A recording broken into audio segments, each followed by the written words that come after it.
everyone, welcome to Siggy Cooks. If you love South Indian Andhra meals, the one thing that we mainly look forward to is the first course of rice with some ghee and spicy Paruppu Podi. In this video, I've shared my perfect recipe to make super flavorful Paruppu Podi, a spicy dal powder for rice.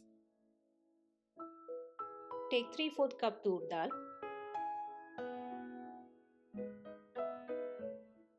dry roast in a very low flame until it changes color. In Andhra, Paruppu Podi is famously called as kandi podi, made from kandi pappu, nothing but tur dal. So this Paruppu Podi has tur dal as a dominant ingredient.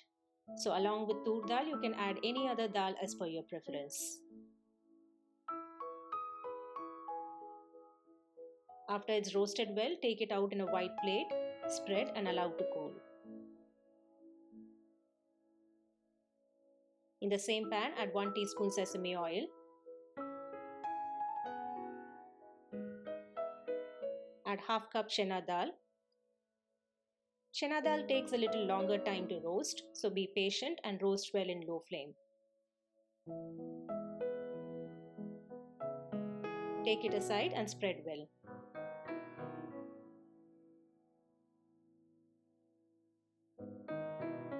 Add 2 tablespoons moong dal.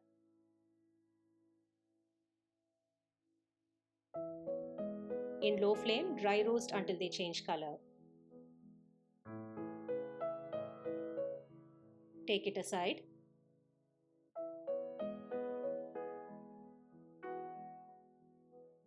Add 2 tablespoons whole urad dal. Roast well in low flame until they change color and give a good aroma. Add together with the other roasted dals, spread and let it cool. Add 2 teaspoons sesame oil. Add few broken red chilies. Add 1½ teaspoon cumin seeds. 1½ teaspoon whole coriander seeds. And 1 teaspoon whole peppercorns. Roast well in low flame. Also add a small piece of tamarind. The addition of cumin seeds together with coriander seeds gives a unique aroma to this podi, so don't miss them out. After well roasted, take it out in a separate plate, spread and allow to cool. In the same pan, add 2 teaspoons sesame oil. Add few sliced garlic. Roast well until they change color. Add a big handful of curry leaves. Roast until curry leaves turns crisp. Now you can switch off flame and add ½ teaspoon asafoetida.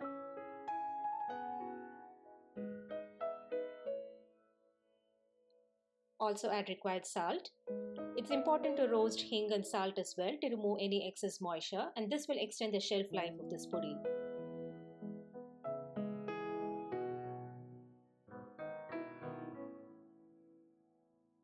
Allow the ingredients to cool completely.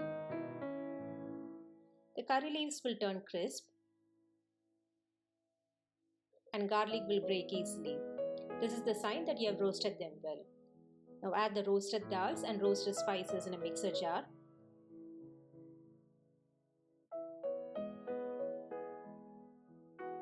Grind them coarse.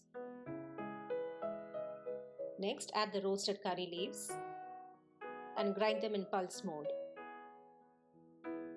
The Paruppu Podi should not be too coarse and it should not be too smooth.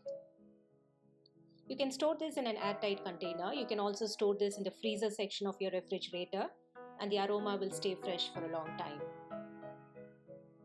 Thanks for watching my video so far. If you're new to my channel, please subscribe and don't forget to press the notification bell so that you can stay updated with all my future video uploads. See you very soon in another interesting recipe. Until then, happy cooking and stay healthy.